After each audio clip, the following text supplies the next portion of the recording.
Space Force, there's nothing else for us to accomplish according to these people. They haven't, theirs is a technological accomplishment, and it's always about them in a race to become the, I guess, the commanders and the purveyors and the, I guess, the kings and queens of gadgetry.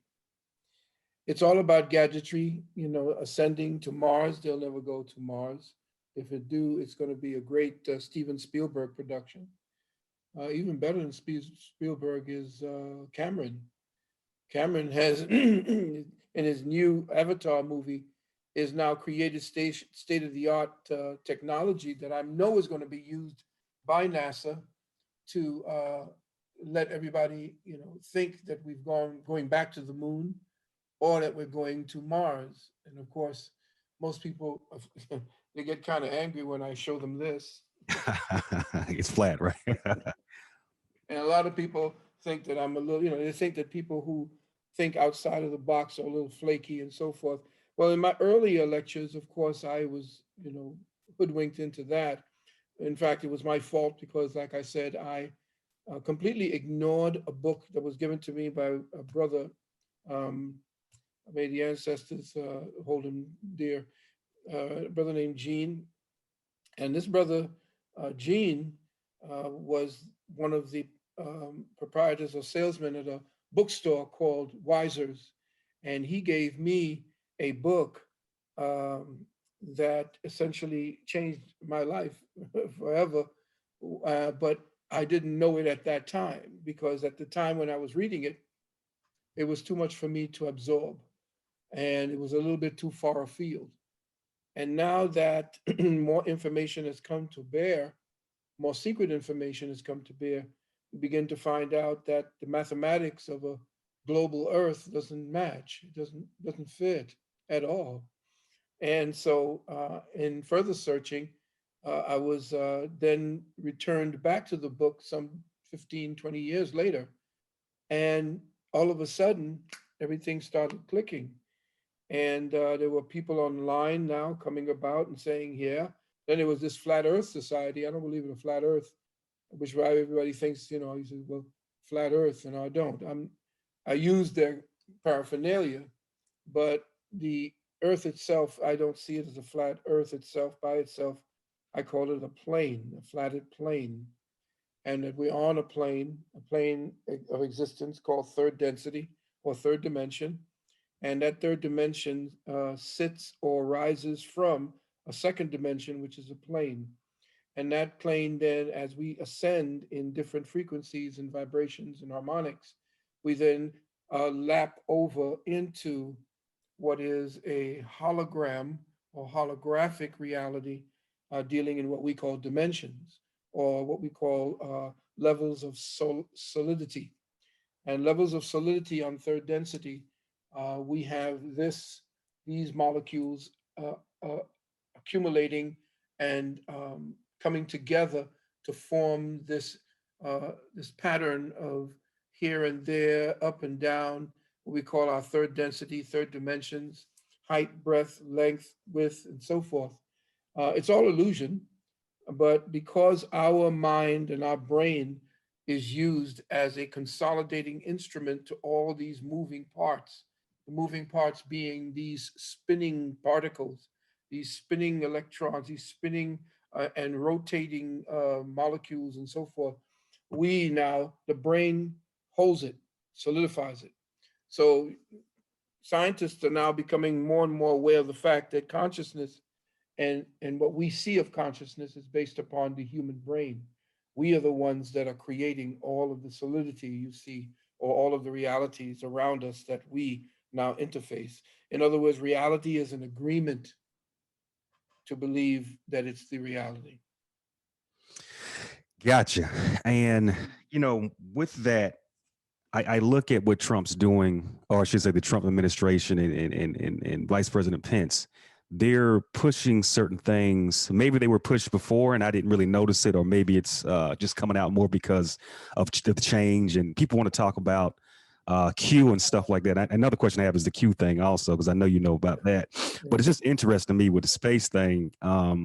and then them coming out saying that there's UFOs now and Yeah, there's yeah. aliens and stuff like that. Just very interesting. I look at it like, are they trying to, I don't want to say create another world for certain people, but is it for the good or is it for the bad or is it just more human curiosity? Well, a lot of the people that I've worked with, one of them, two of them being Preston Nichols and Al Bielek. These two Europeans used to come to our gathering of the masters, and they used to speak of certain things that didn't seem, you know. And we also had many, Europeans and people of color like Raleigh Martin and all the people that said that they had these interfaces and interchanges with aliens. I look at the fact that if they're coming from anywhere, it will be underground, not from up in the sky. And if they do come from up in the sky, they are using warp technology. And what I mean by warp technology is that they're bending light. And what they're doing is shifting light and using light angles or vectors that slant at a 90-degree angle. And these 90-degree angular slants are what take us from one dimension to the next. And the ancestors did that by showing you that you can leave this particular dimensional agreement. And they showed you they showed you like different aspects, different planes. They'll show you, say, for instance, let's see, they'll show you that they'll show you men walking along this plane. They'll show you figures walking along that plane. But then they'll show you an arc going this way at 90 degrees, and then these same entities going up. And if you look at the what they call the Metanetia or the hieroglyphics, that was them transporting to a whole other solidity, another reality that exists outside of perhaps our dome or outside of that Necher, that God that you see, the Necher Nu or Hu or Nu, looking over the earth, looking over Geb, the one with the stars in the woman's belly. That's the dome. And then, of course, you have the Himachus, they call it, or Hu, which is the so called Sphinx, which is the face of a Black woman with the lion's paw, which was actually supposedly a gate between Virgo and Leo. So if you look at the Sphinx and where it's actually pointing at the constellation of Leo. And so that may have been, or it may be telling us that on July, I believe, or June the 29th or July the 29th, a gate, a stargate opens through the sun, and the sun then becomes a transport mechanism out and through into another third density reality. Whether it's true or not, we're actually growing in our consciousness to find out. But the technology is there to shift realities to get from one space to another. It's just that we have been truant, and those who have had uh, the jurisdiction over the education of our children have not taught them how to raise the consciousness by perfecting the internal dynamics, the internal technology of the body, which can then use the brain and the mind to warp realities and change matter into anything that we want. And because we've been stuck here, that's the reason why we are so susceptible to diseases. We don't belong on this reality at this particular time. We are overstaying our welcome. So more diseases will be, it's just like staying, you see running water, for example, in a brook. When you go into the country, I used to love going into the country, especially when I was raised in Trinidad. I used to lose myself into the jungle. And what happens is there is a whole other sound, a whole other language that's spoken to you from within. Now, when that water stops and then pools and stagnates, what happens? It begins to bring all kinds of vermin and different lower forms of life to the area. So you have a lot of lower forms of life here who have taken on the leadership roles. and they're the ones that's blood sucking, just like mucus, just like mosquitoes that that that congregate around swamps. Well, we have turned this place into a swamp, and truly, it could be our fault as well in the beginning because we may have gotten too power hungry when we did rule this particular planet back in the day. We don't know because usually, those who are high in their consciousness don't fall unless they've done something to themselves to open that door to that decay. So what I'm saying is, and I'm sorry to be running on like this. No, no, you're preaching what we need to hear. Well, give thanks. What I'm saying is that we've overstayed our welcome in third density. We have not yet shifted the programming of our cells. The cells are now stuck in third density, and we have not changed their minds. When we change the mind of the cell, which is now stuck in this programming, stuck in this redundancy called the DNA helical, and we begin to shift the DNA's energy so that we take what is called the junk DNA, which is the DNA that was dysfunctioned in order for us to exist here. When we begin to gather that back together and create the 22 helix, which then becomes the true Tower of Babel, which is what it is that we're doing when we start spinning up. And we deal with the snake of the Kundalini and all energy patterns that you see spirals. And when we do that, we raise Kundalini, but Kundalini can't be raised until the cells' minds have been changed. And it's changed here, you see, and it's changed here in the Ab. But the education system is a slave system. It's here to lock down your consciousness and turn you into a consumer of their reality. And by consuming their reality, you get stuck in this reality. Right. And I don't know too much about this. And I think you were talking about the heart. Also, does the heart, or how can I say this? Is the heart the true brain within the body, or does the brain trump the heart? How was that comparison? They're connected. Okay. They're connected. The lower heart or the ab is where the seat of the soul is. The soul is actually in matter. You see below the heart right here, this is the solar plexus. Why is the solar sun plexus so near to the heart? You have to understand. So here, this is heaven, a heaved up place. Right here, anything below that is earth or the material plane. How do we link heaven and earth? Well, the heart is where the soul sits. It sits in an area of the heart called the sino-auricular node. That's the one that when you say you go into a death cycle and they take these what do you call it? The clear, Yeah. you Yeah. know, Yeah. right. Well, that is the sino-auricular node is what they're aiming at with that tool to actually jumpstart it and bring the soul back because the soul is slowly leaving. What you want to do is to shock the soul back into the body or to bring it back to the breath because the breath is what the breath of life is. The soul says, I have no more reason to be here because the breath has stopped. The breath is the breath of life. Your breathing is most important thing. So that jump is to get you to inhale, just like you did at birth when you got, right out. And you don't have to be slapped. Some have to be slapped because they're so lazy based on the mother taking all kinds of drugs. But some, my son and my daughter came out yelling and screaming. They came out, hey, what am I doing here? You know,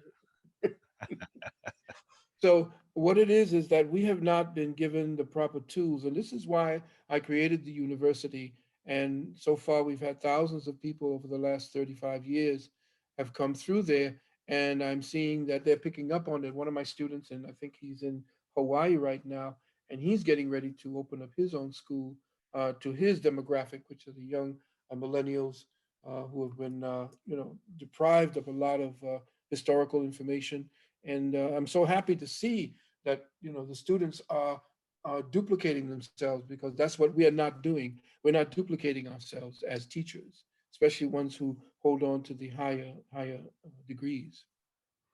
Right. And segue to the whole millennial thing, because I'm a millennial myself. I'm 34 years of age. Hmm. And one of the things that is the coin or the term I like to say is that Nazi Zionism, what they're pushing is this gender war. And when I read the book, because I've read it 3 times and I actually was going over the notes because there's a couple of questions I have within the book I want to ask you. Um, but it's a segment that you say by nature, man gives love, woman reacts with feelings. I'm not gonna read all of it because I don't want to give away Hmm. this whole section here. But man says what he knows, woman says what will please. Man Hmm. seeks proof, woman is credulous. Man, Incredulous, yes. Hmm. I'm sorry, yes.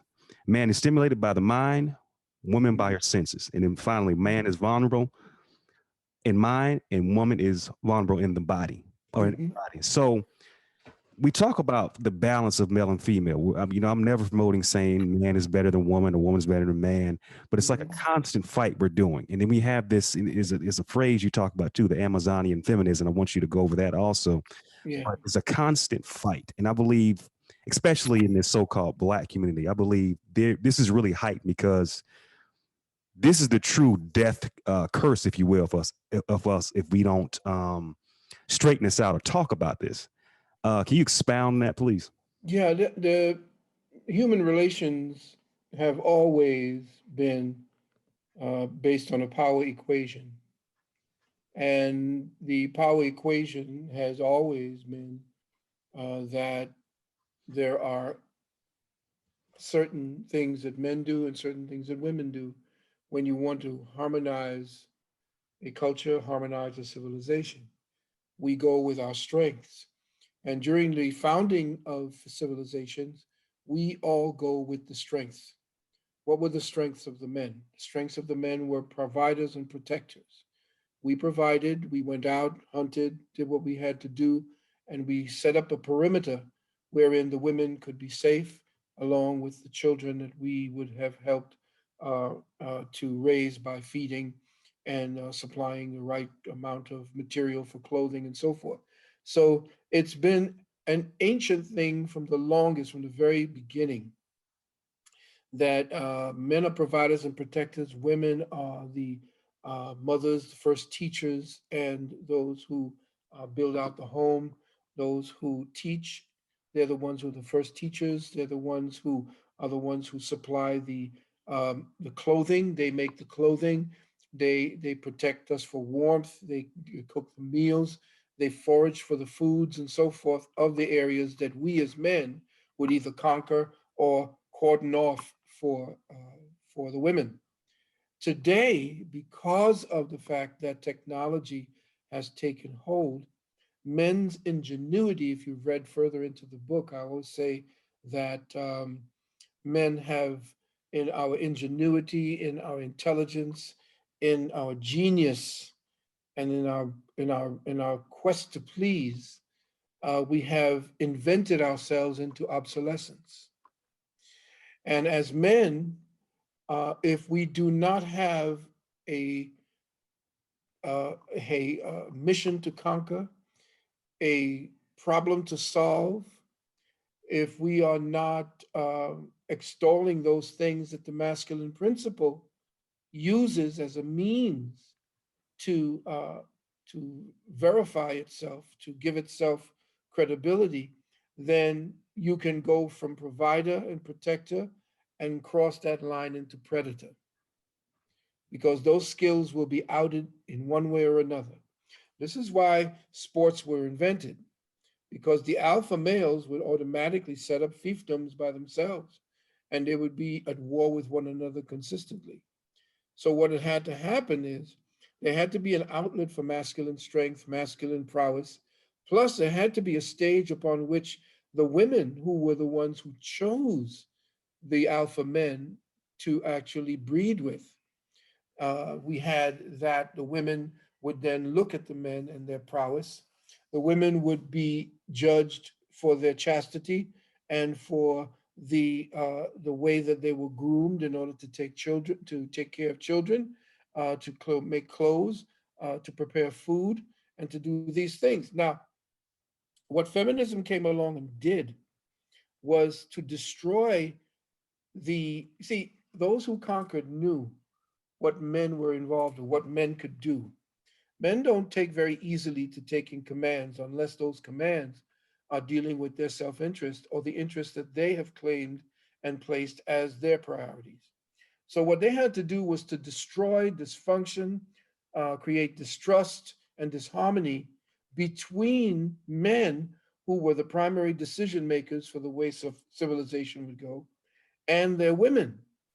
They turned the women who were there, who were right there close with them during Malcolm's time, during Martin's time.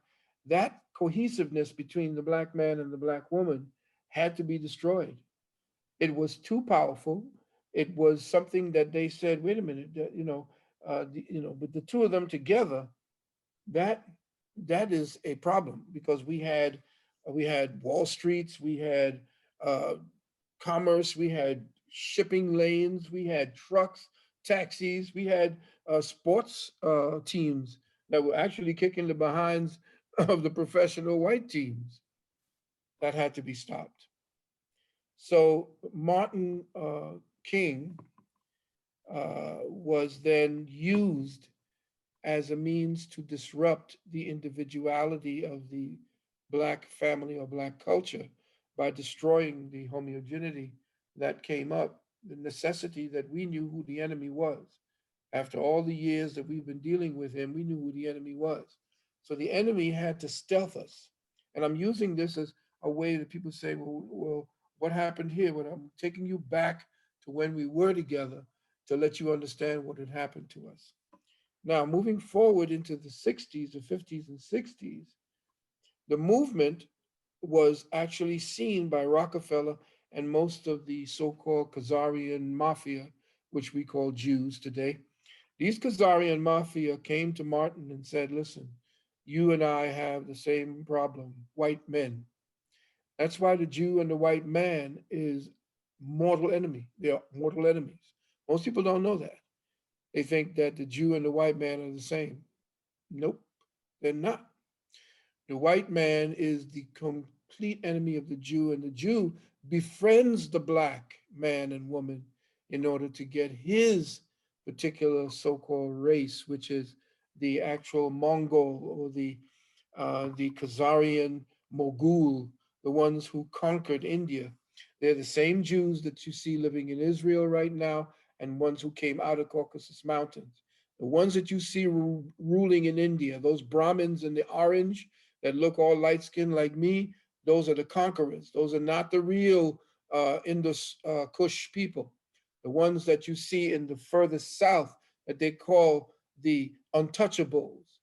Those are the real Hindu, what we want to call Hindu itself, or the Indus Kush, came out of Ethiopia and migrated to there thousands upon thousands years ago, and migrated from southern India into the Gulf of Mexico. And those are the ones that you see there when they talked about Maya. Look at Maya over in India. Maya is the goddess of illusion. And then over here, you have the Mayans. Okay? So don't be fooled. Africa and India have been inside of the Americas, and we had our own indigenous population here. So in comes CIA operative Gloria Steinem. She was recruited from college by the Rockefellers and given a large sum of money to inculcate in the civil rights movement at that time. A group of feminists called Red Stockings, look it up, outed her as a CIA plant. In fact, it was the CIA that funded her Ms. magazine. They had to convince the black woman that the black man was her enemy, that he was the seat of all her problems over the last 400 years.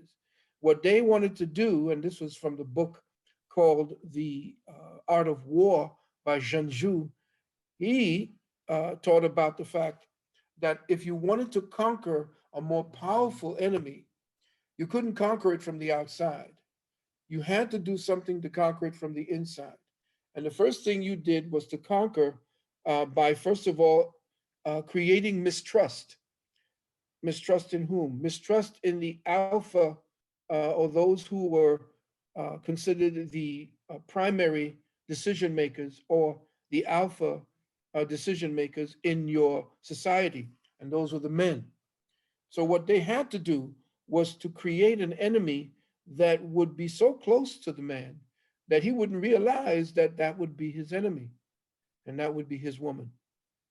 And so what happened was this all-out campaign, like you see going on today with the Russia hoax and with China, who has infiltrated us to the level of 1.9 million Chinese communist operatives from the military are in our government right now. And y'all are hating on Trump and not realizing what it is that he's doing to hold on to what we are having to claim to. Because I don't give a damn if you're a Moor. I don't give a damn if you're a Moor. I don't care what you are as a indigenous man of copper tone color. Once those communists who don't give a damn about your religion or anything, it's about a whole new power structure from these devils.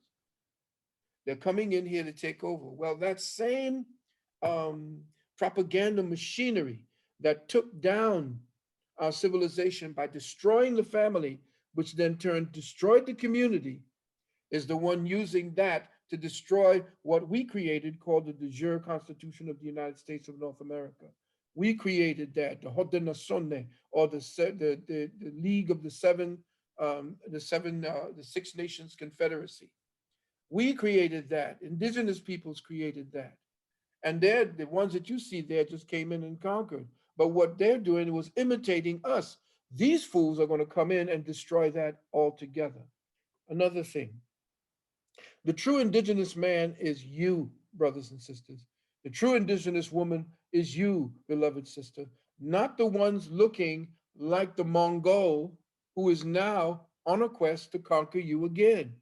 The Mongol nation came over the bridge, the Bering Strait Bridge in the north, and came down through Canada as conquerors. All right?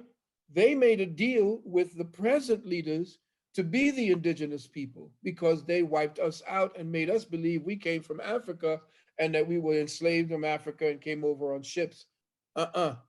That's why when they gave us the nomenclatures, uh, African American, Negro, nigger, all, Naga, whatever, all of that was to make sure that we were estranged from our proper autochthonous status, which leads back to quote Negro, which then lead back to Moor, Moor, then Muur.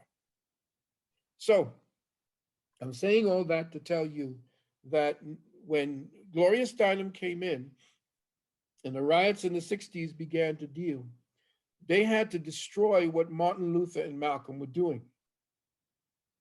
So COINTELPRO, of course, was created, but the women of the feminist movement, who were these CIA operative, rich women, by the way, who were actually the wives of very, very, how do you say it, prominent businessmen, plus with the monies of Rockefeller, they came in and said, you know what? White women coming in here and talking this nonsense to black women ain't gonna go for it because the black men ain't gonna go for black women listening to white women changing their ways and so forth. So who do? Well, one woman at the time, because in Chicago when the riots were taking place, nobody in the black community was letting anybody in that was white skinned. So they took this one woman who did the weather, her name was Oprah Winfrey, and they walked and they came to Oprah Winfrey and said, we want you to be the face of feminism. We'll bankroll you, give you a good amount of money for you to make sure you convince black women that your men and that you are the backbone, that you are the flavor, and that you are the one, and that he was the one that did all this to you, and it was not your fault. You're the victim, victim, victim, victim constantly. With that, they got into the government and began changing the laws, all the laws. Then they kicked in with your girl, um, the woman who brought in family planning. Oh, not Margaret. That's Margaret, Margaret no, Sanger. yeah, Okay, okay. Margaret, what is Sanger. her name? Sanger. Yes. She came in and there was a need to actually crop us, to stop us from being the burden, the white man's burden here, because they knew that we were more prolific than they would ever be. So we have our numbers had to be cropped. So who did she go to? She went to the preachers because she couldn't go to anywhere else to try to talk that nonsense to anybody, especially with Martin Luther King being a Christian himself, wasn't going to go for that.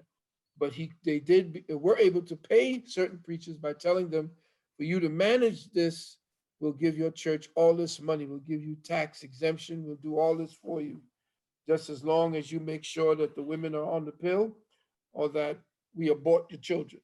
Before that didn't happen, we raised our children as our own, oh, well, we're not talking about that. That's our child right there, and that's it. But now it became politicized. Relationships between men and women were never politicized. They became politicized with the rise of feminism. Feminism began to destroy the bounds of trust that women had in men.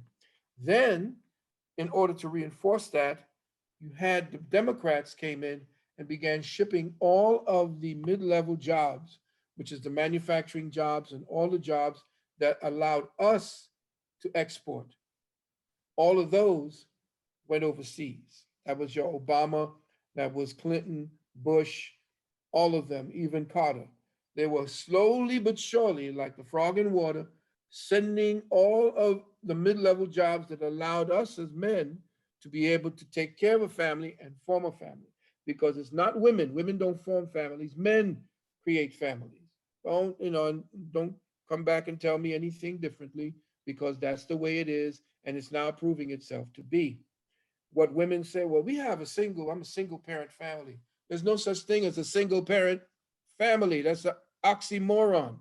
It's Right. a contradiction in terms. Anybody could be family now, just like they're saying that anybody could be any gender. That's nonsense.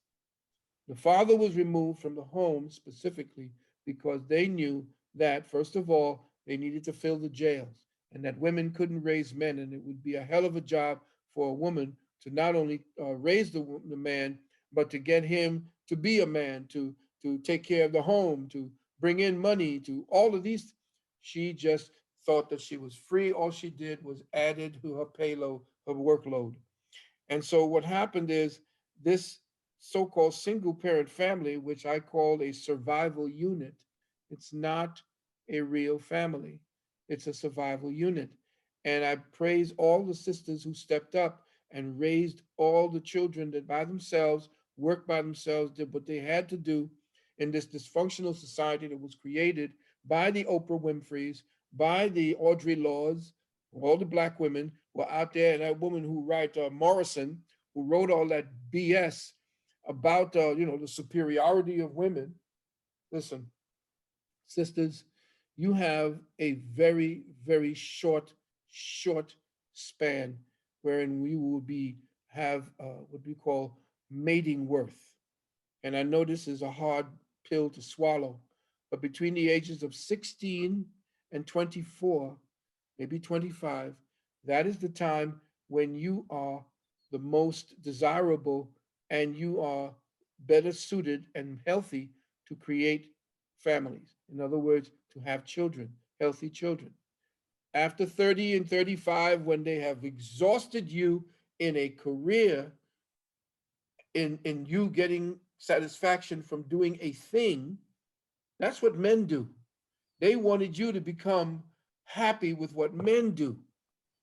And you thought by the rush of the power you thought you got, I got the money now. I know you got all the debt, especially now that you're going to school and getting all your PhDs and useless programs in these colleges that are set up for you. So I'm old school. Yeah. You're going to tell me, well, that sounds misogynist. Okay. You say I'm a sexist. I agree. I am a sexist. What is a sexist then? A sexist is a heterosexual. Let me repeat that. A sexist is a heterosexual. I don't want you doing my job because then that makes me superficial. It makes me a redundancy. And that's exactly what I've become. Women fighting for the job that men would do in order to create and keep a family. I'm now not in compatibility with you. I'm in competition with you. And that is a abhorrency in nature. I'm not supposed to be in competition with you, but they created that scenario specifically so that there would be tension in the home. Okay. And don't believe all about that nonsense about men being the only ones that are the abusers in home. Women abuse mentally and emotionally. And then when men lash out physically, you only see the end result. Nobody sees what built up to that point. And now today, women are just as brutal and just as abusive in the home as men. And they get away with it with less court time or jail time. Just look, just recently, this one woman who was having a sex with a 13 to 14-year-old boy, this woman and a 24 years old teacher. Oh, the judge says, we can't keep her in jail. Why? Because she was a pretty white woman with blonde hair? No. This is, women today got to see what they've done to their men before they can actually say, well, where all the good men at? Well, all the good men have been turned against themselves. They've been taught to hate themselves by their mama, especially the ones who have children by someone that they're not with anymore. And then that boy is going to be suffering because he looks like the one that she hates now. So, yeah, I'm not putting it all on the sisters because we brothers have actually, we've lost the battle. The war ain't over. We lost the battle. That's why we lost you.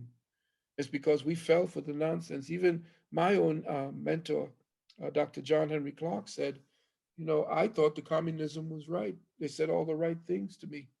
And so I was a communist. I said, Bobby, you was a communist? He said, yeah, we all were at that time. He said, yeah. And he said, then I found out about it. He said, all the isms belong to them. All the isms are their inventions. All the isms are their games that they play with us. And this is the way they're all different methods of control. So, you know, I'm again I'm bantering on. I'm sorry, brother. I don't want to take the stage from you. No, no, that was excellent. That like the one guy said, that was hot fire. Last thing I want to mention in your book here, you talk about the four temperaments of modern day feminism. Now, as a millennial, as a 34-year-old, I see this a lot, and I got my master's in audio technology uh, in the summer of 2019. I went to the American University. And that's, if you will, the most feminazi campus in this country, in my opinion, because they always have these um, programs that benefit LBGT, Black Lives Matter, immigrants, and all the stuff that are not, in my opinion, good for the progression of humanity. But Mm-hmm. the four temperaments of modern day feminism. You talked about tomboy, um, and stuff like that. I saw that literally Yeah. every day there. It was Yeah. like it was like a movie.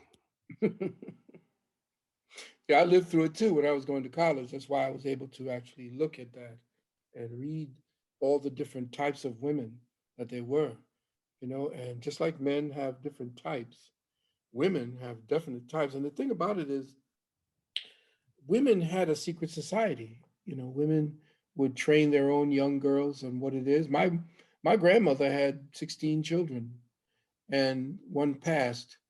But my mother told me, I think at that time, that she used to have every Sunday after they came back from church, that my grandmother would sit all the girls of the family down and have what is known as a man management session. I said, Ma, she said, that's right. We had a man management session. Man management. I said, whoa. I said, what did you do? She said, well, they taught us what it is that, you know, the things that we did that could upset the home and the things that the men did that could upset the home. And what you would want to do is to recognize those things before they take place so that you cannot come to that place where you come to loggerheads. You can always tell when it builds to that and what would cause that to build to that. And she said we had a pretty smooth back in the day. She had, and all of the people, because what had to happen is every day all the children had to sit and wait till Baba came to the table, and he would look to make sure that everybody was clean, everybody was, what do you call it?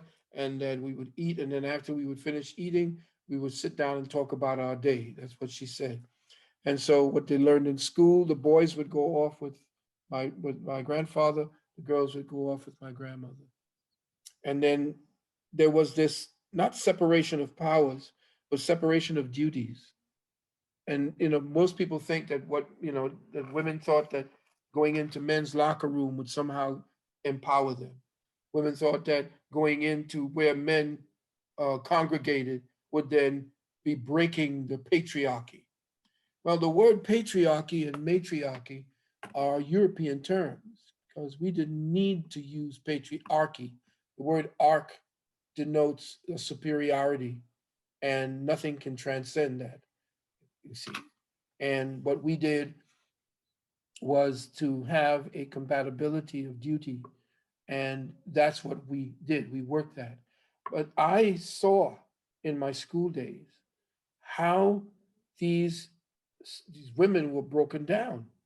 There would be the matriarch, which would then be like my grandmother, and she would, and it was she actually, it was the matriarch that was responsible for not passing the Equal Rights Amendment. And people say, well, wait a minute, why wouldn't a woman want the Equal Rights Amendment? Because she knew equal rights meant equal responsibility. See, women want equality, but they don't want equal responsibility, and they don't want the equal consequences that go with that responsibility. Women do things, most women do things with the idea that because this society has given them a pass, that their actions don't denote responsibilities, which is why, say, for instance, we have sex and we decide not to have any protection. You get pregnant, the man doesn't want the child, the woman does. He says, I don't want the child. She says, well, I feel like I want to keep it. What gives her the reason to keep it? Well, it's her choice, her body, her choice. Well, it's my wallet, my choice, isn't it? Because for the next, my hair is coming apart, brother. What happens is, it's my body, my choice. Then that being the case, taking that to the next stage, why do I even need vaccination? Right. Why can I deny vaccinations? My body, my choice, right? Right. But what happens is the state condones that because if for every time a man pays child support, the judge gets a kickback. Most people don't know that. Right.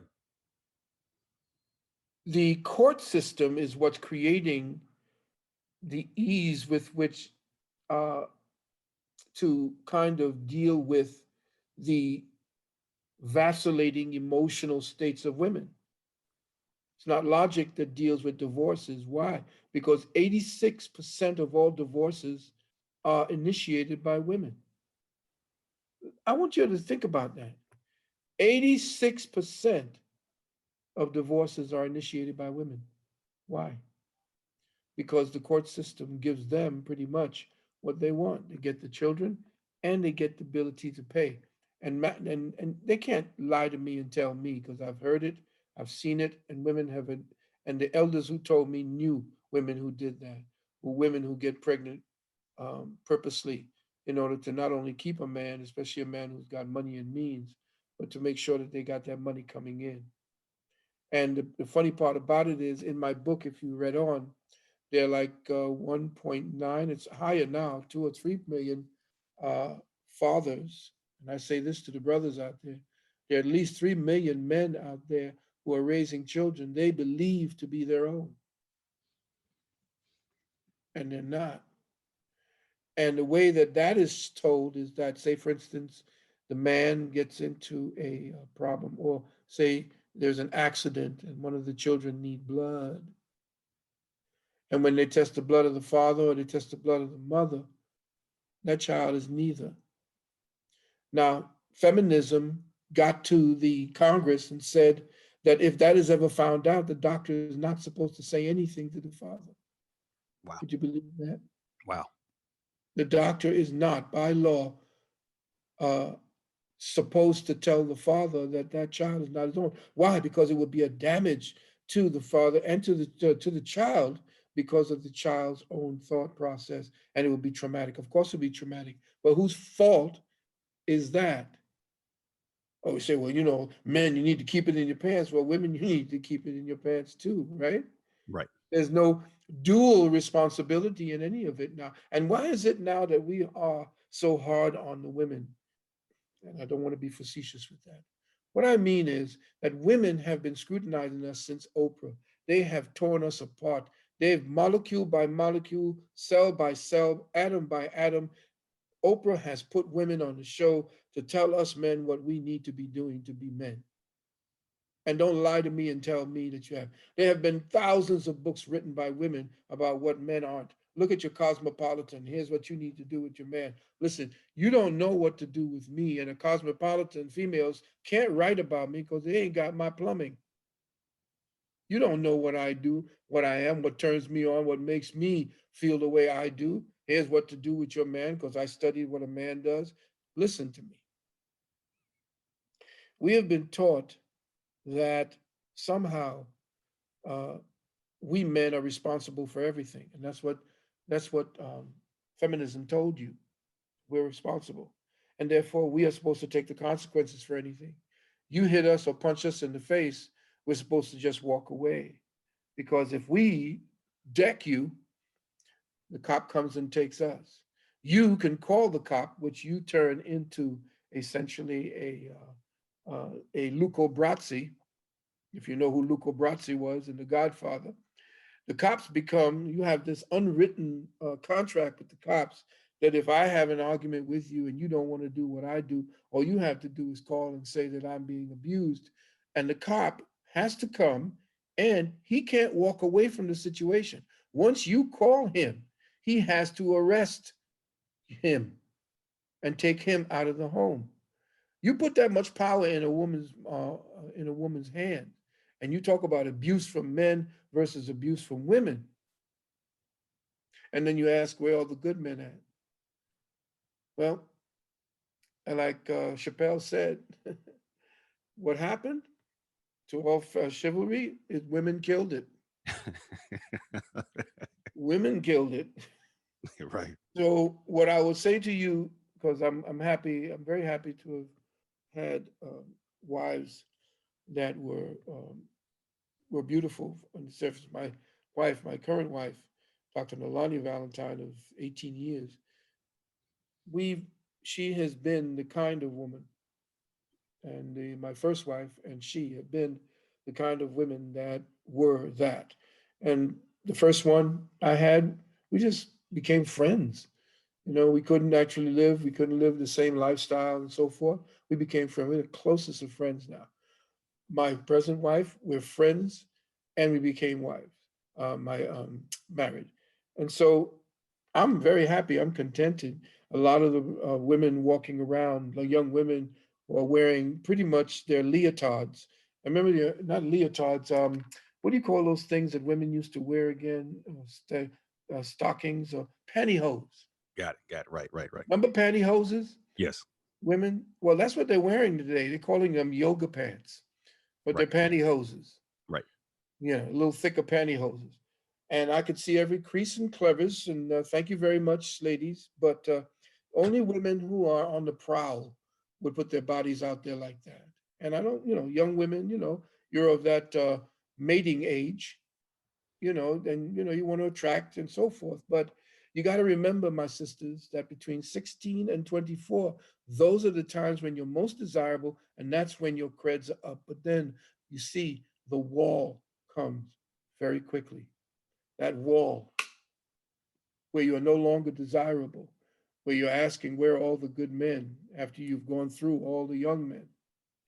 You got to remember, my father told me, men brag. He said, "Well, I've had 100 women." He says, "Cut that in half, and maybe even less when you're dealing with a man."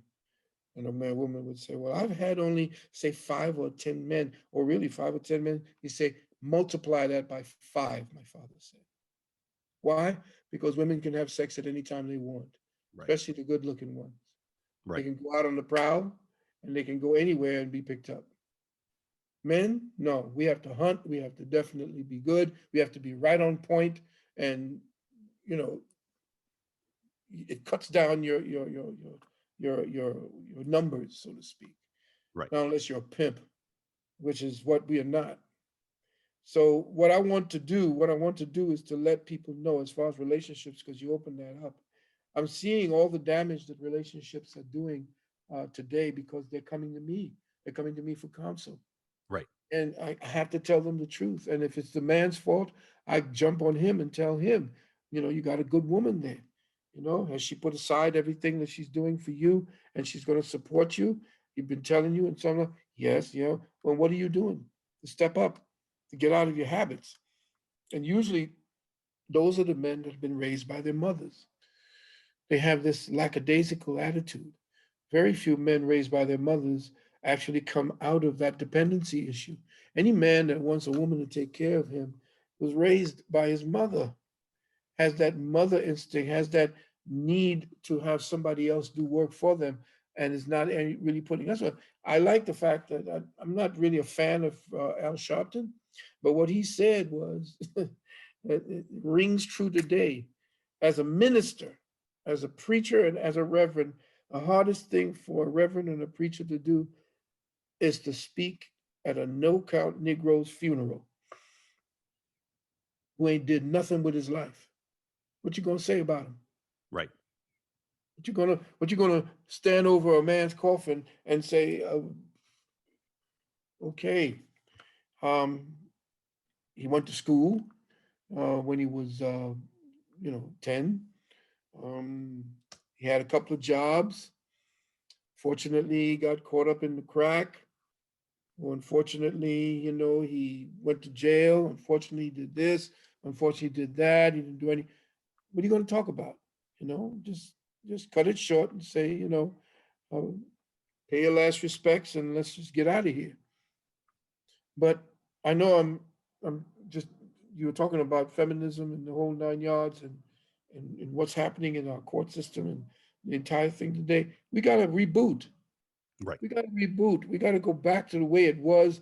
Mimi says, well, I'm not going to be standing in the kitchen and I'm not going, you know what? You're not going to be happy either. Right. Some of the most miserable women don't have children. Some of the most miserable women have children and don't have a man because they chased him away. Right. Some of the girls that choose the worst men to have babies with. Holy mackerel. You love the yang man. You love the bad man. And the man that's been the one who was going to bring you flowers and look like a nerd, the one who just wasn't that alpha, didn't have all the pecs, wasn't in the gym constantly kissing his own arms and his own ass. You let him get away. But now that he went forward, and I'm telling this to the brothers, my mother told me one thing, and she said, men age like wine, women age like milk. She told my sister. She said, men take longer. My father told me this, and it's a little insulting. He said, why do men, I was asked my father, why do men take so long? Because they said boys take so long to mature.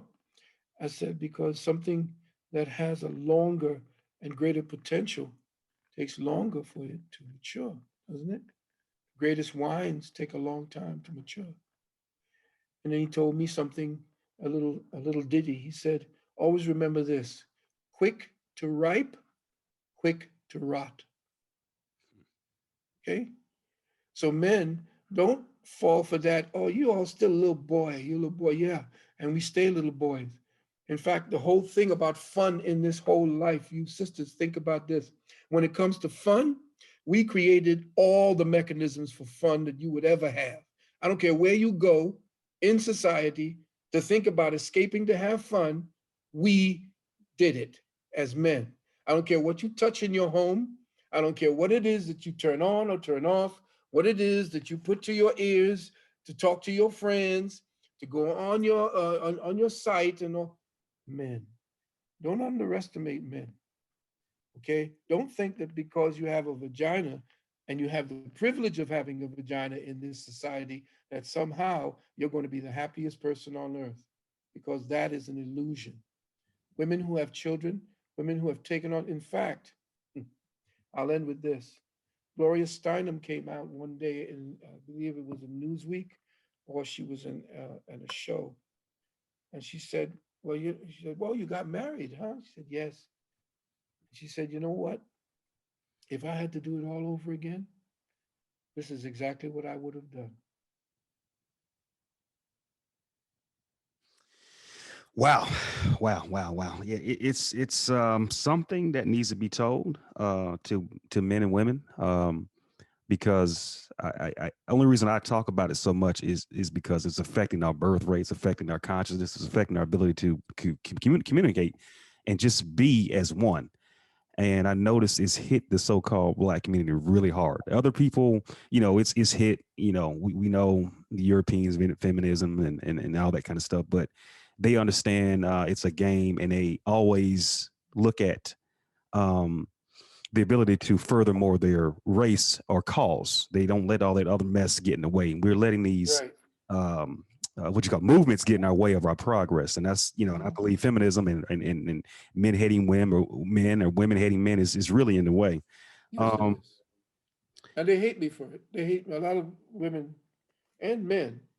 Some of the what I call manginas. Uh, the manginas who stick up for women no matter what.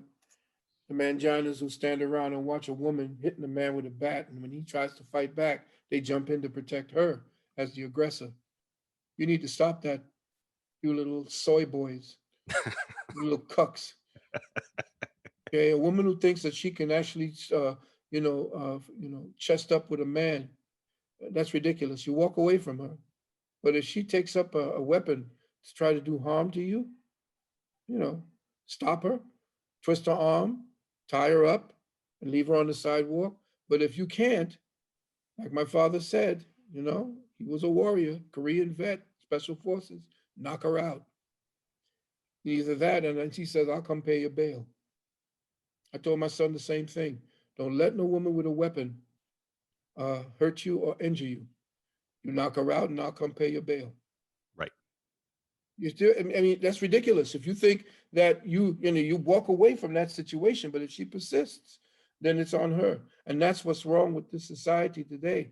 They don't look at what happens, the buildup. They don't look at what happens to the man. Because if, for instance, you saw this man get his penis cut off when he was drunk at night, his penis cut off and almost died by this woman, and all the feminists were all cheering. right, But if I'd have had somebody cut off a woman's breasts, it's like Bill Burr said, there would have been all kinds of the nation. He said the whole country would have shut down, and we'd have been wearing ribbons, and we would have had the gayest looking colors on football players right, just to qualify that particular fact. Men are superficial. We are jokes to women. They laugh at us when we are at our weakest because they know that we are the strongest. And right, it makes them feel better to do that type, to say these types of things. But again, I'm not ragging on the women. It's what the thing is, feminism brought out all your flaws. right, Before you had the class to keep your flaws to the circle of women that were there, like my grandmother. They knew how to manage men by not showing their strengths and what it is they were doing. Their strength was manipulation. They could get my grandfather to do anything. And if it was in the realm of things, and he would say, yes, I could do that for you. And all she had to do now was ask. She knows his limits. But, you know, like I said, feminism showed us just how really, really bad you could be right. and how horrendous you could be, what you all say behind and closed doors. I've heard women talk about men behind closed doors. And these women say, well, your mother must have done something to you. You hate women. That book is just a book of hating women. I don't hate women. I love my mother. Right. And I love my mother even more when I remembered as I grew older and I said, well, you know what? Mama ain't just my mama. She's a woman. Right. And I got to treat her like that. Treat her with respect, but remember, she's a woman. And Right. you all do have your flaws. And now, where your flaws were less evident in movies and every place else, now it's out there for us to judge. And remember, we men, we are the problem solvers, and we have solved you. Okay? You made us have to take you on as a problem. You weren't a problem before. See, we are the ones who build everything. We are the one who measure. We are the master masons, wherein you now feel comfortable. The ones that you see these statues of all the women and all these great statues to the mother, that was us deifying you. And now you want to be us. And men, we into competition. We love competition. At least I do. And now you've made us a competitor rather than a compatible mate, one who would protect you, do anything for you, lay down our lives for you. I'd stop a bullet for my woman, Right. you know? Right. And that's one of the things men do. Because and let me know if you know if I'm talking about this too long, but it's lastly, it's like, you know, we're it's something you said in a video. I'm trying to remember, but it's like your son should never be with a female that's dressing provocative out there because that risks her safety and the male safety. And it's a respect thing for herself and well, womanhood and malehood. But it's like Indeed. you say this to the current generation of women in my group. You know, I'm trying to control how you dress. I'm trying to control your sexuality. I'm trying to do this and that and that. And it's like the lack of respect for the masculine principle is just it's beyond. I don't want to say beyond repairable, but it's on life support. Well, you know, you're right in that sense because women have been taught that their bodies um, are the. Look at what is the name of this thing that came out? This new app, TikTok. TikTok. This is where all the women can be whores. You can be a whore on TikTok. And the young women who don't have fathers, who don't care because society says you can do whatever you want. You could be any gender you want. You could be any damn thing you want. I could be a dog. And men have done that to show how stupid that is. This boxer or this weightlifter said, I'm identifying as a woman for the next 24 hours. Went in there and broke all the weightlifting records for women, and then re-identified himself. Right. That's how stupid this is. Right. And that's why we are dealing more with giving credibility to pathology or pathological thinking rather than what is normal that has come from normalization being natural. See, there's a difference between normal and natural. Right. Dealing with the natural, and therefore what is normal comes from what is natural. What is natural will always seek balance and equilibrium. Me telling some man walking, looking in a mirror and looking at his penis and looking at his body and saying, "I'm a woman." There's something wrong with him. Right. That's number one. And number two, the society says there's nothing wrong with you. Okay, so now they're saying, well, gender is fluid. No, it's not. You ever heard of a disease called anorexia Yes. nervosa? Have you heard of women who eat food that who are women who starve themselves? They vomit every time they eat something. Yes. I forgot what they call that disease. Now, just imagine a girl who is mostly affected by these, who's standing in the mirror and all you see is bones. All you see is the flesh just hanging over her like a wet piece of tissue, and the rest of her is bones. She's looking in the mirror and seeing a fat girl. That girl is psychologically troubled.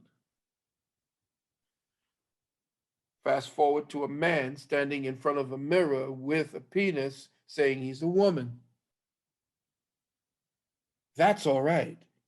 The other one now is classified as such as psychologically displaced or dysphoria, body dysphoria.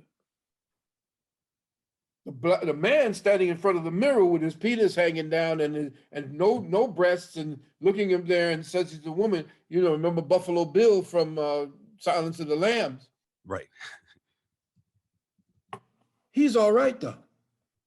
He's fine.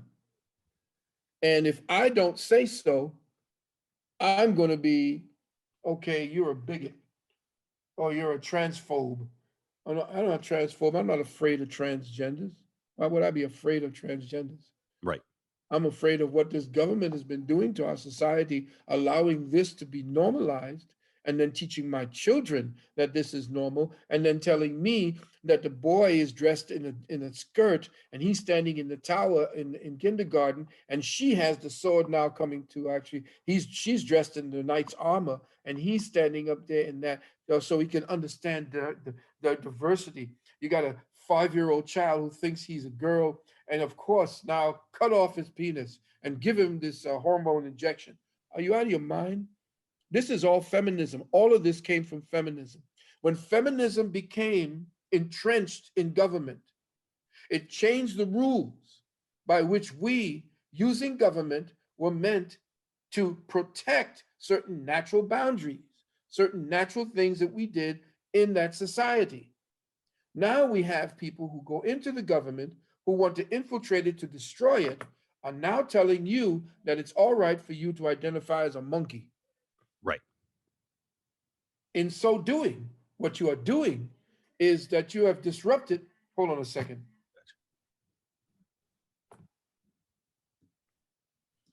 Sorry. No problem. What you have in there is now this what is it called, dissonance that government has created in order for us to be um, uh, at each other. Now I am the one that's wrong for saying something's wrong with that person.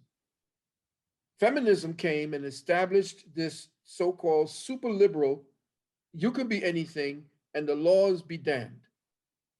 Laws of nature be damned. And we will back you with whatever. From feminism, when that game took root, they brought in the homosexual community, the gay community. Watch.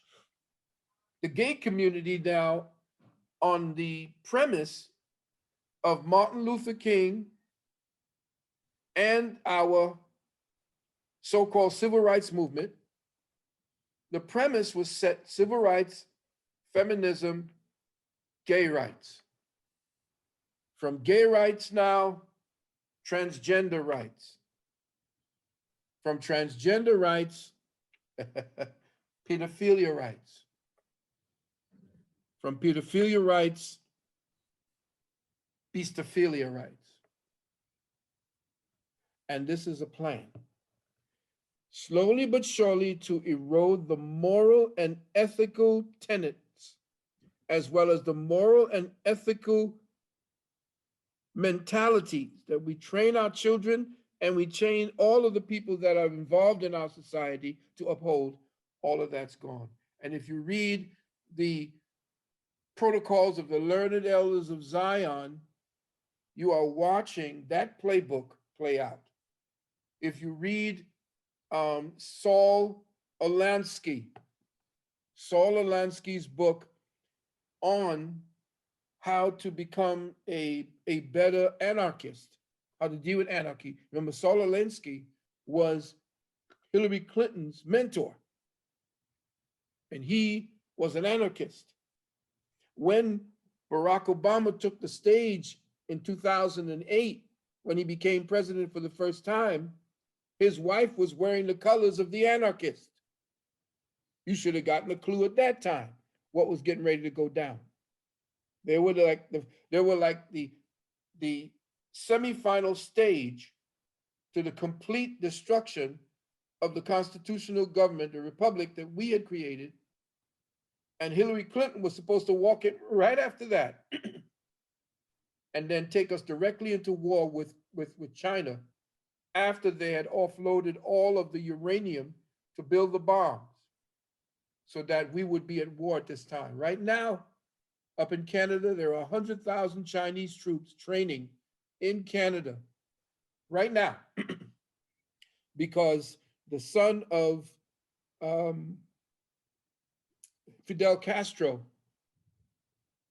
is the prime minister there. And Fidel. that's part of the, I don't mean to cut you off, but that's part No, of the, because that's one of my questions too, part of the new federal state of China. Is that what that's about? no, this is the, China has its own version of the so-called deep state, and that is the Chinese Communist Party. The Chinese Communist Party was trained and created through Mao by the Jesuits. The Jesuits taught Mao. Don't believe any of this other nonsense about communism coming out of Mao. Mao didn't create communism. The Vatican did. The Black Pope did at that time. I forgot his name. They have so many ones right now. But the Black Pope actually, back when Mao came up, if you could go back, because you can go back and trace the different popes. Like for instance, the Black Pope that trained Adam Weishaupt to build the Illuminati. The Black Pope's name was Lorenzo Ricci. And from his jail cell, he commissioned Weishaupt to create the Illuminati to destroy or to infiltrate first with the purpose of destroying and undermining the Masons at that time, because the Masons were contrary to the Catholic Church. They were actually set up in order to learn all of what the Catholic Church had banned, to keep the ancient Kemetic science alive for those people who were worthy. It got circumvented with the destruction of, I forgot his name. He was the head at the time of the Knights Templar, de Molay. De Molay was ambushed by the king of France at that time when the Pope asked him to come back so that they could have a meeting, because at that time the Knights Templar were the bankers, and they wanted to have a meeting at that time. And what they did is they got to De Molay and they burned him at the stake right there, the king and the Vatican, and that undermined and brought the rest of the so-called Masonic groups, brought it under the Vatican, and they're the ones who took over. And those are the ones that they created what is called the P2 Masons. They're not the originals. Right. They are not the originals. That's why I say, well, he's Mason, he's this, and he's Mason. Yeah, but nobody studies history. They don't understand history. They only know what it is that's being taught to them over the Communist News Network, CNN. Right. They don't understand that everything that they're doing, everything that Leonardo da Vinci, everything that all of these great artists and great inventors, they were just picking up on what it is that was stolen out of ancient Chem and ancient India. Remember, the Jew that's over here is the relative of the Jew that's the Brahmin over there in India. Right. They're not the originals, just like these Jews over here ain't the original Jew. Read the 13th tribe. Right. Sean Brown says in the chat room, he says, speaking of China, does that have anything to do with the F-16 that crashed in Michigan and the two tiny earthquakes that hit Maine a week ago? Yeah, they were trying out their HARP technology up in Maine.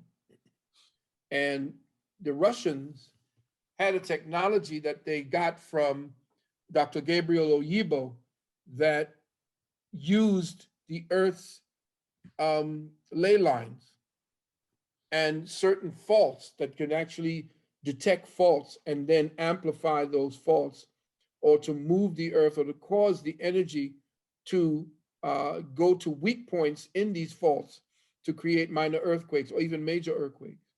And also, there are certain seismic bombs, like the ones they planted over outside of Fukushima, that they can use.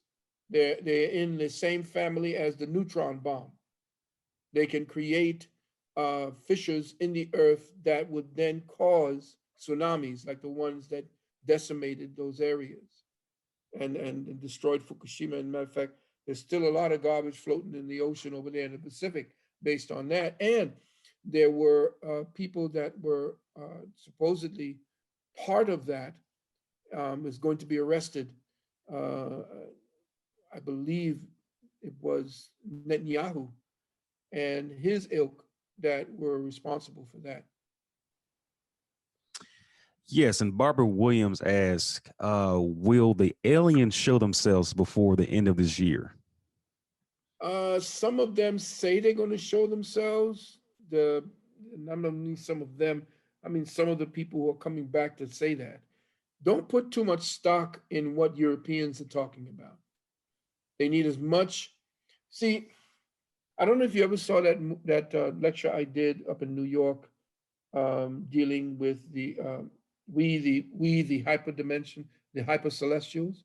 Did you see that lecture that I did? Yes, I did. Yeah, in that lecture, I spoke about the fact that the Europeans do not have the high culture that we do. They have a warrior culture that you notice most of it is the Vikings or Game of Thrones, and there's no real higher hyper spirituality.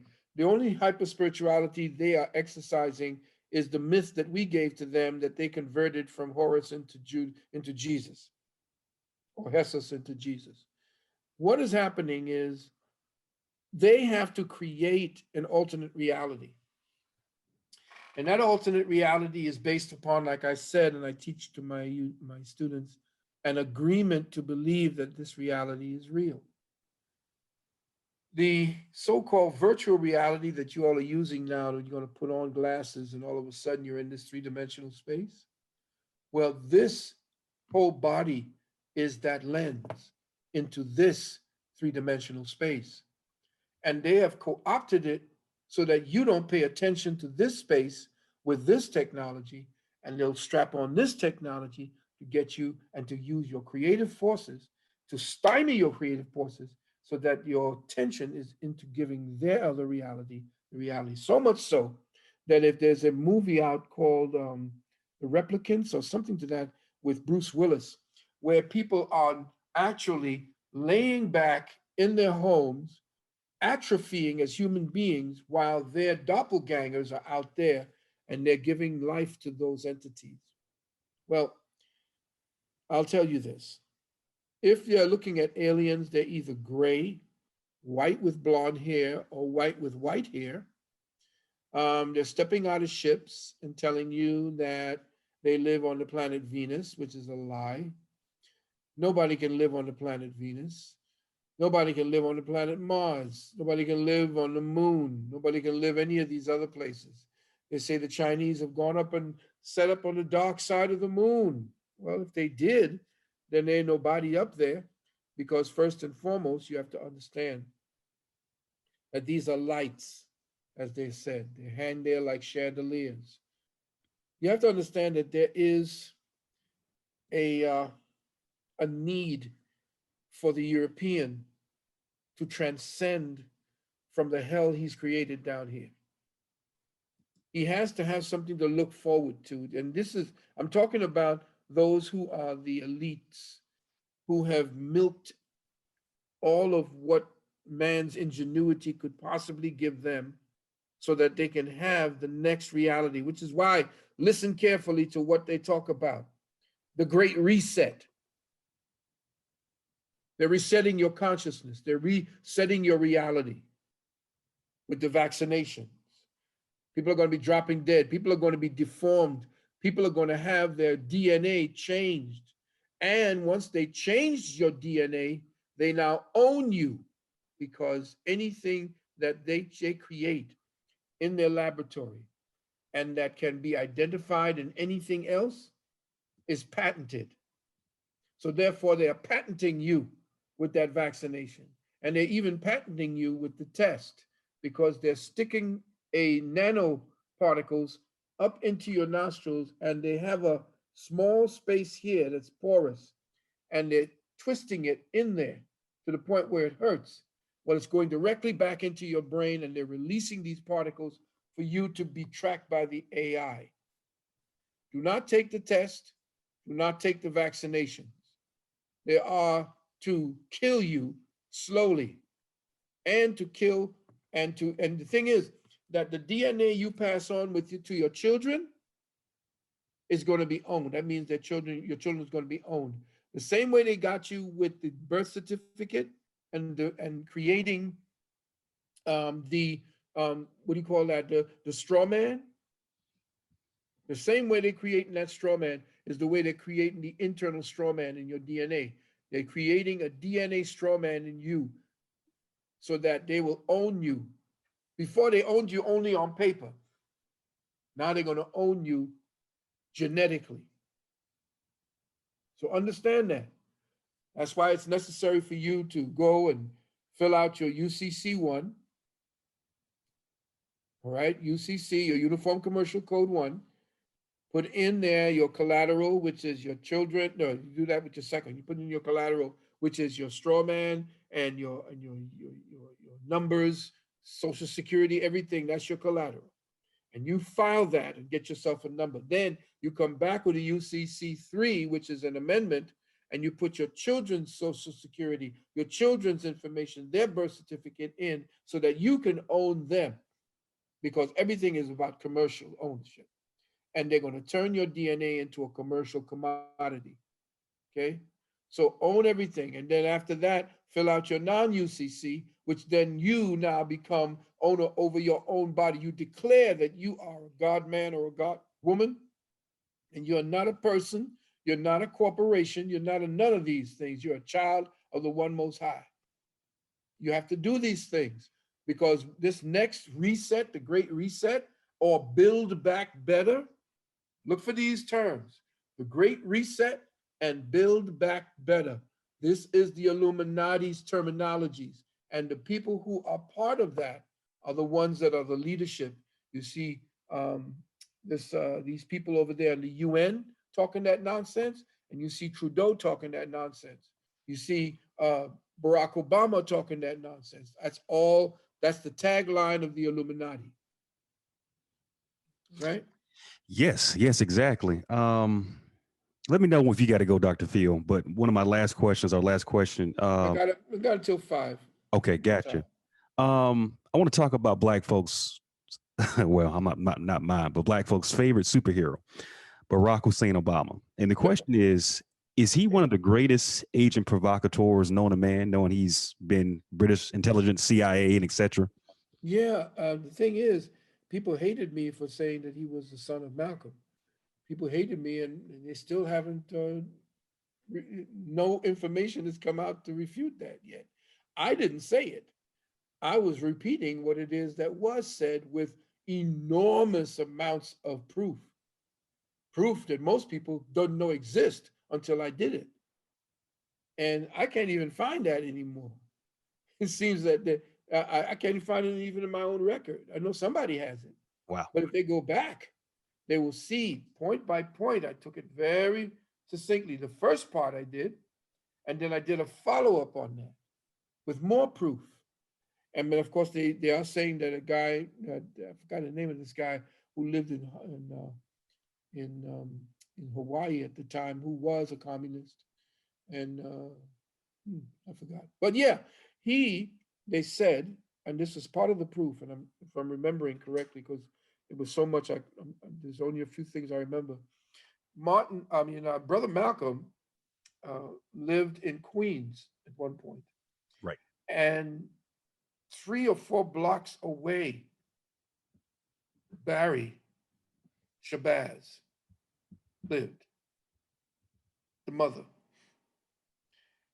They said that the relationship that he had with I forgot his name, in the Philippines, in Manila. The president of Manila, I believe, is the one who, I forgot his name, but he and Malcolm became very close friends. There's so much to remember. Yeah, Juan Marcos, I believe his name. No, it wasn't Marcos. No, thanks, hon. I'll get the names for you. But you know what? When the time comes and anybody wants me to do that again, I'll do it again. I'll just Oh, have to gather up my information and oh, put it out there for everybody.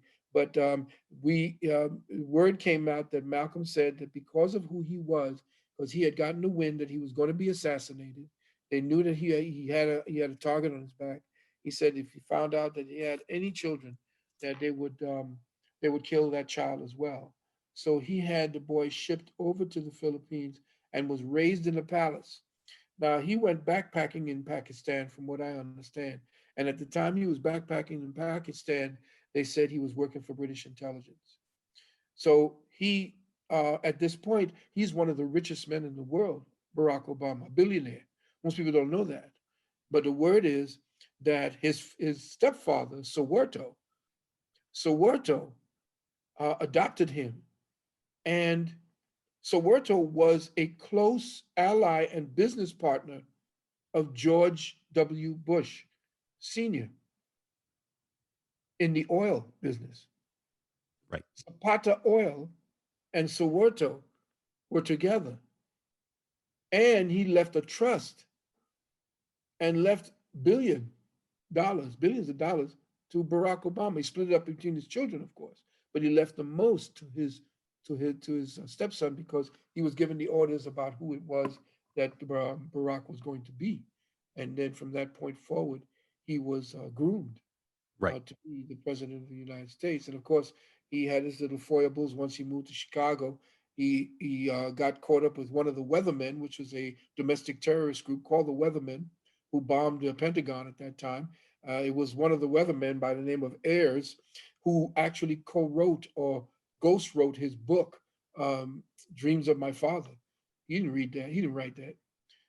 But at that particular time, um, being that he was homosexual, and when I said that, all the women went crazy. They said, "Oh no, not him. He's got a child. He's got this, and he's so fine. He can't be." No, he was. He liked, and this is very coarse. He liked older white men performing fellatio on him. This was the word. Right. And he and Rahm Emanuel were bath buddies, and I have the name of the bathhouse. I was going to do a follow up again on that situation, and he was also responsible for two people being killed. One was the choir leader for the church that Barack Obama went to. He had a relationship with Barack, and he had to be taken out. And then someone else was taken out as well. His name was Skolnick. He was a journalist at that time who outed him as a homosexual as well as a member of British intelligence. Right. And all of this information was already out there. I just didn't come out. As a matter of fact, I warned people about him very subtly in 2005 at the Katrina lecture. Watch out for him, because he was going to be a very prominent figure in the United States. Yes. And C. Diggs says, what is the latest on Pizzagate? I haven't heard much. Yeah, there've been a lot of arrests, a lot of assassinations too. They've been taking out the high level pedophiles. In fact, there's two of them right now in the Supreme Court. Ron Johnson is a noted pedophile and pedivore at that, which is why his name is on the list as well when it comes down to getting them for the what do you call that? Crimes against humanity. Got it. Yeah. When he gets the crimes against humanity, they've been arresting. I mean, they supposedly, and I did that in my lecture in my last webinar. Vin Diesel got arrested. Hmm. What's his name? Uh, Tom Hanks. Hanks, but also the one with Vin Diesel, who plays the nerd. The nerd. He's a rapper. Ludacris. Ludacris. He Wow. got arrested, and most of his family too. Wow. And so let me see, who else was it? The All the Friends, that movie, that show came out, Friends. Oh yeah, the corny show. Yeah. Yeah, right.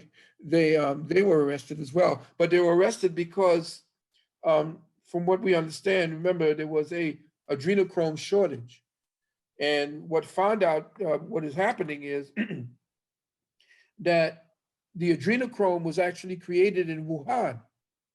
And from what we understand, supposedly they think, again, this is some of the things that's just research in progress, and just take it with a grain of salt. What happens is that the adrenochrome was created in Wuhan, just where the supposed so-called China virus started from, and right down the block from where George Soros has another company, medical pharmaceutical company.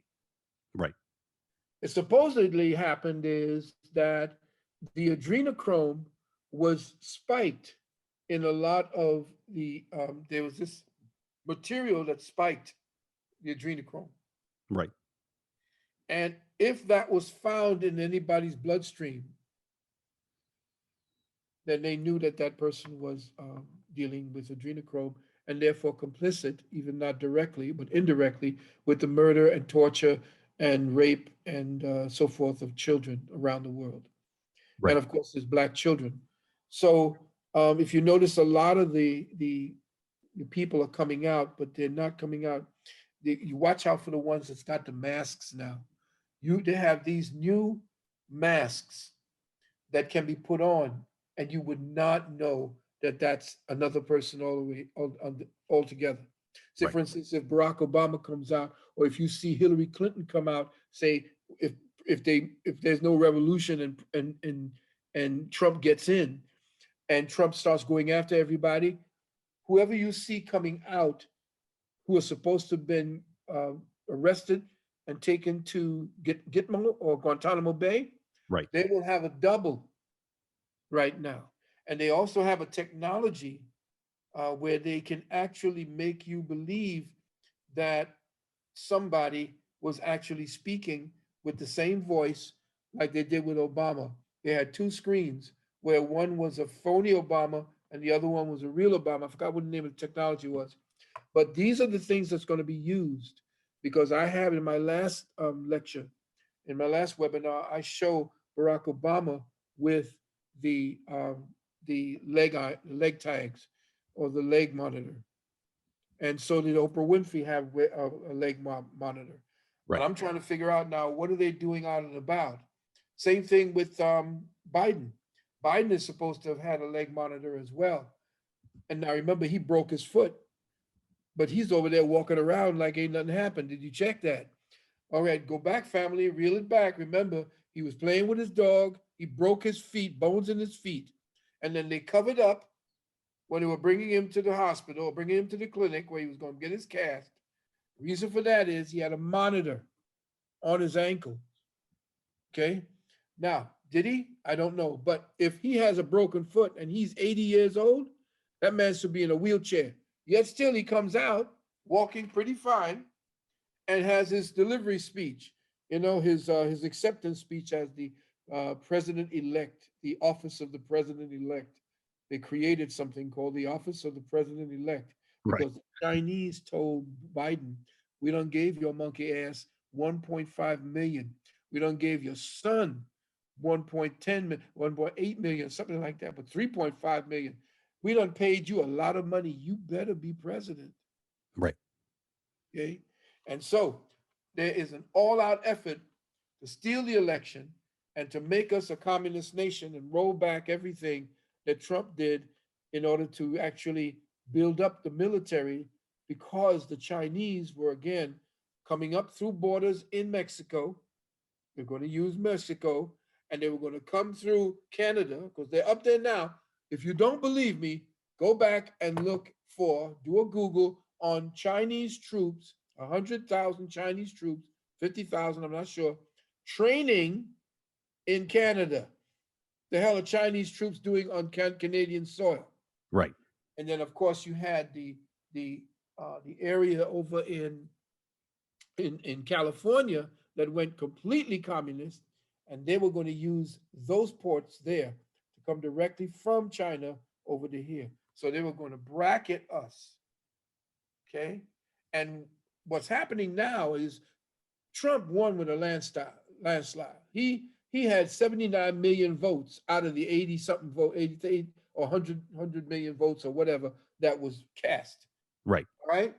But if he wins, they come down. Everybody's coming down. So what you're seeing now is like roaches with the lights coming on. Or if you were to ever say, for instance, I don't know if you've ever shocked the ground or put an electric charge into the ground and see all the earthworms come up. Yes. All right? Yeah. Same thing is happening now because the elections is being scrutinized by the so-called white hats, they call them, or the people who want to maintain a constitutional republic. And everybody who's supposed to be doing their job to show that this was a rigged election are turning on Trump at this time. They're turning on him because they taught you to hate him. Right. Everything that they said he did was what they were doing. They're the ones colluding with Russians. They were the ones that were dealing with racists. Biden is one of the biggest goddamn racists, and you Negroes voted for him. Right. He created the bill. And go back and listen to what he said. He said, we're going to lock up everybody short of the jaywalkers with this bill. Right. And that's what he did. He put millions of our people in jail and went and cried a Moody Blues sop, dampening his eye over a Ku Klux Klan Grand Cyclops funeral. Right. And you voted for him. And of course, these far lefters with AOC, Cortez, or what's her name? I don't remember her name. She's now crying the blues because Biden ain't listening to what you had to say. He lied to you all. He's Wall Street. Wall Street hates Trump. Right. Why? Because he took money from them and put it back into the community. He brought the manufacturing jobs that would have made them billions of dollars from cheap labor overseas and brought them back here.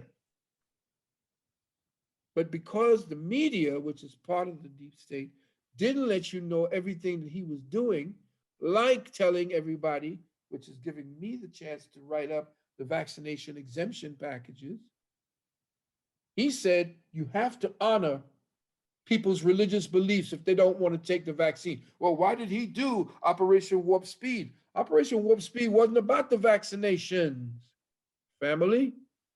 It was about putting the military in place because they knew what they were going to do with the Dominion app.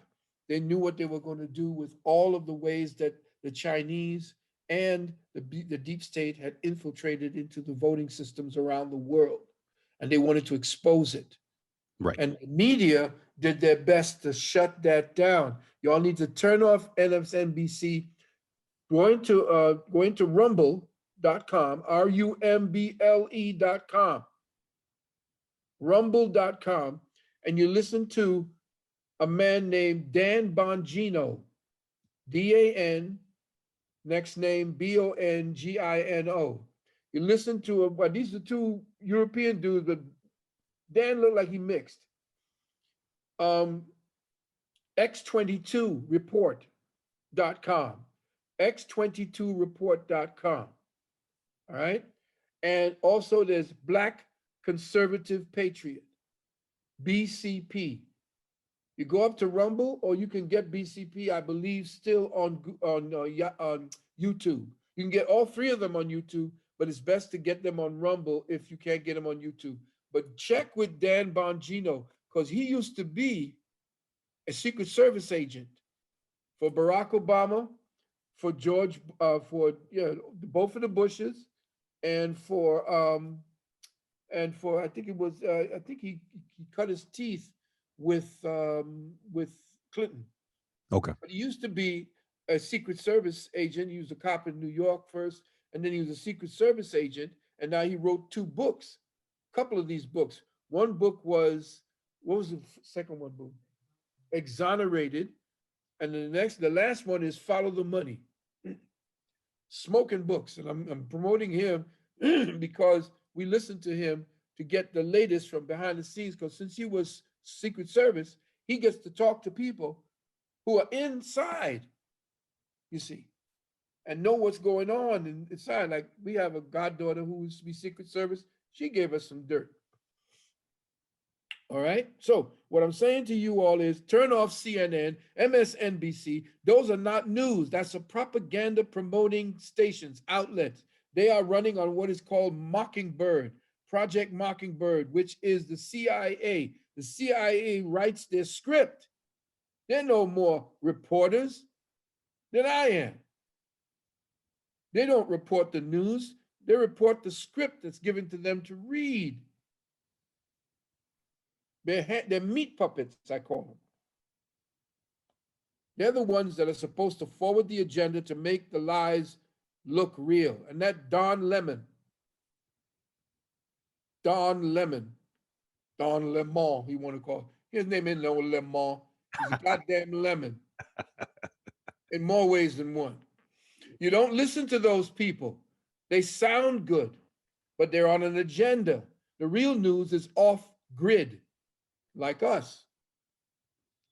We are off grid, okay? And we are getting the information out to you as much as possible and as succinct and as pure as possible and as real. You have to do your own due diligence. You always heard me say for the last nearly 40 years, don't follow me a damn place. I'm saying what it is that I found. Do your due diligence, and if you have something to report back to let me know so I can correct myself, yes. But I haven't heard anything back yet, especially about Barack Obama and Malcolm. And do you think I hate Malcolm because of that? Come on, give me a break. It's ridiculous. Y'all need to stop that association and stop your hating and do your own. Stop that, what I call a cut and paste intellectualism. Right. You know, do your due diligence, dig, learn to read. You know, that's what we had to. We had no damn internet. We had to go to libraries. We had to go dig out our information, find it somewhere, and then conjecture from it. And those back in the day who had the best conjecture of the news available at that time lasted to this time. I was just fortunate to have been one of the people who had better sources than others, and so was able to bring it out because as a metaphysician first, you can look at information differently than anybody says and looks. You can hear the subtext, second and level, third level of whether or not it's the truth or the lie.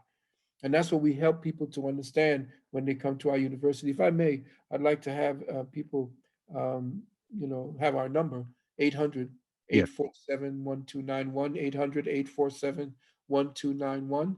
And if it's in your heart, we have a Cash App. The Cash App is SUNNU, SUNNU. That's S is in science, UNNU. Uh, oh, okay. Wow, look at our site, boo. Oh, nice. Yeah. So yeah, that's just my part of my, and that's my beautiful wife. Yeah, y'all definitely need to be in this school of Dr. Phil Valentine and his wife, Nalani Valentine. Y'all need to do this. This is Dr. Ricchetti. This is Dr.